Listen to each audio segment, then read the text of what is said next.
You didn't get passed over because you weren't good enough. You got passed over because the system wasn't measuring what you thought it was measuring.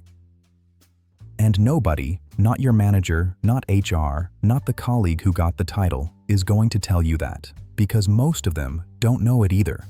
They believe they're running on merit. They're not. They're running on pattern recognition, and the pattern the system was trained on isn't performance. This isn't a conspiracy. It's a machine, and once you can see how it works, you can't unsee it. None of this is a diagnosis. It's a map. What you do with it is yours.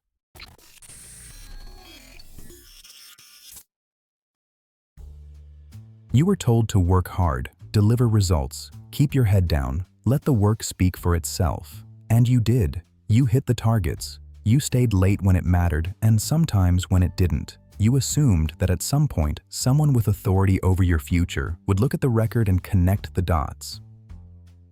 That assumption is the trap.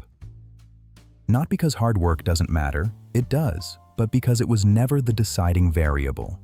What organizations say they reward and what they actually respond to are not the same list. The official version, performance, results, competence, is real. It's just not sufficient. And it's almost never the deciding variable when two candidates are otherwise comparable. In high ambiguity decisions, and promotion decisions are almost always high ambiguity, the brain defaults away from measurement and toward recognition. Recognition requires a vivid mental image. A vivid mental image requires repeated exposure, and repeated exposure is not distributed equally across a team. The person who gets the visibility gets the impression. The impression doesn't just persist, it becomes the frame through which every subsequent piece of information gets processed. Their ambiguous results become evidence of potential. Their mistakes become learning moments. The same data, filtered through a different first read, produces a different verdict. Your output was competing against someone else's presence, and presence compounds in a way that output alone does not.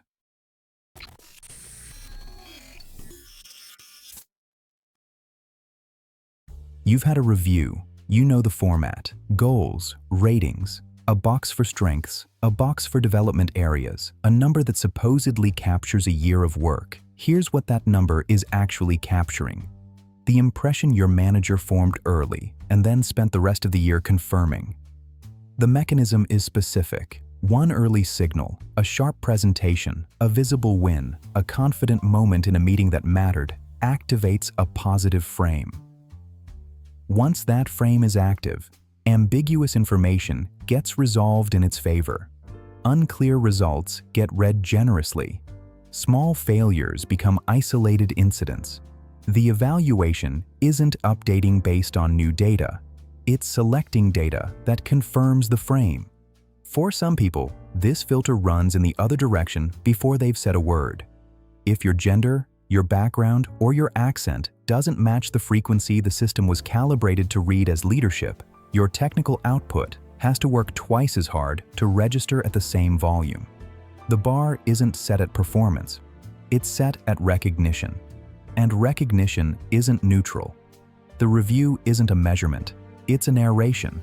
And the narrator decided the genre before the story started.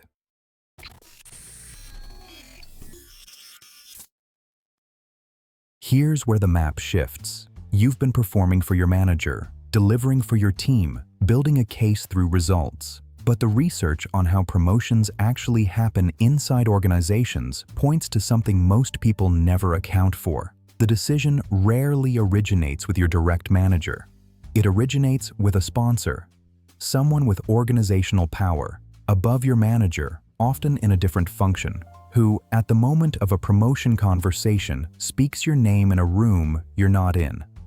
Not because they're your friend, because you became someone worth spending capital on. That distinction matters. A sponsor is not a mentor. A mentor gives you advice.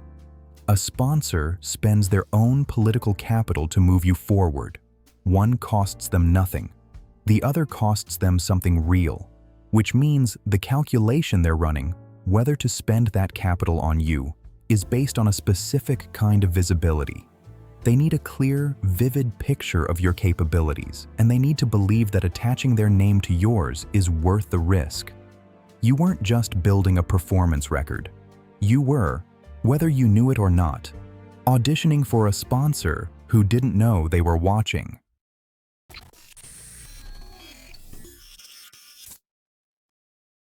When two candidates are comparable, similar credentials, similar results, what breaks the tie? Similarity. Not competence, similarity. Social similarity. The candidate who uses the same shorthand. Who reads the room the same way.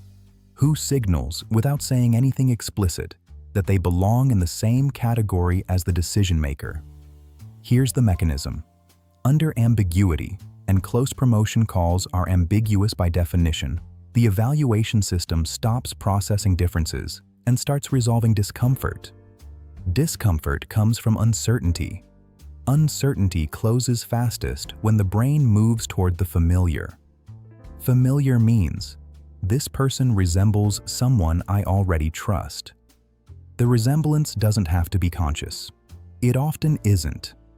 The research calls it affinity bias. The organization calls it cultural fit.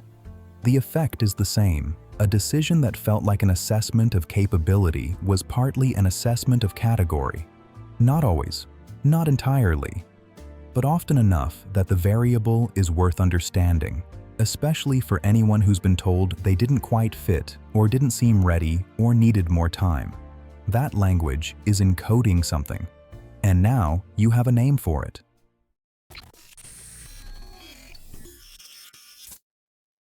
There's a specific kind of labor that doesn't appear anywhere on a performance review. It's not tracked in any system, but it tends to be the labor most directly correlated with upward movement in organizations. The work of being known, not liked, not popular. Known, in the specific sense of the right people carry a clear, vivid, accurate picture of what you are capable of.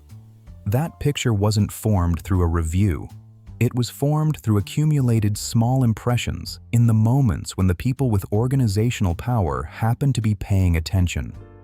Some people do this instinctively. They make their contributions legible to the right audience. They speak up in the meetings that matter. They manage their presence the way they manage their output, deliberately as a form of professional work. Others assume the output will communicate itself. It won't. Output is silent. It requires a narrator. And if you're not narrating your work in the direction of people with the power to act on it, the gap doesn't stay empty. Someone else's narrative fills it. The system isn't measuring your output. It's measuring how much it already recognizes you. And recognition, like compound interest, builds in the direction it was already moving.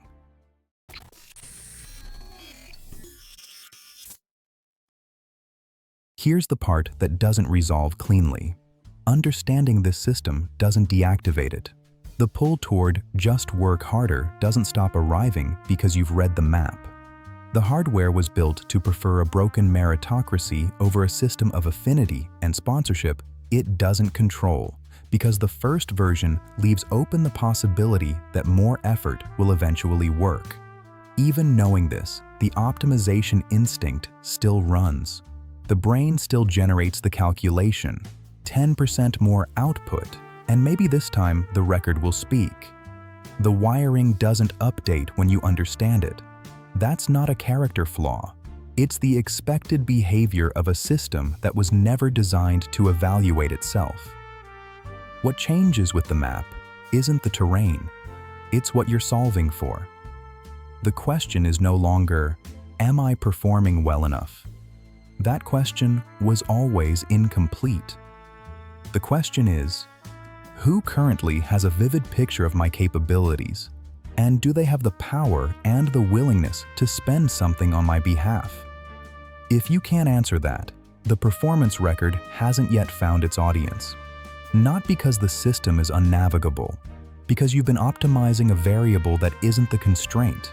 For many people, this is the reframe that changes what the previous 5 points were actually pointing at. These patterns don't show up the same way for everyone. The organizational context varies. The rules aren't identical everywhere. Some of what you heard here may map directly to your experience. Some of it may not. But the underlying mechanics, how familiarity compounds, how impressions outlast data, how sponsorship moves where performance alone does not, tend to be consistent enough across organizations to be worth understanding. For some people, the gap between output and trajectory runs at a scale where a map isn't enough, where what's needed isn't insight but a different kind of conversation with someone who knows the terrain from inside a specific organization. If that's the case, that's not a failure of self-knowledge. It's information, and it points toward a different kind of tool.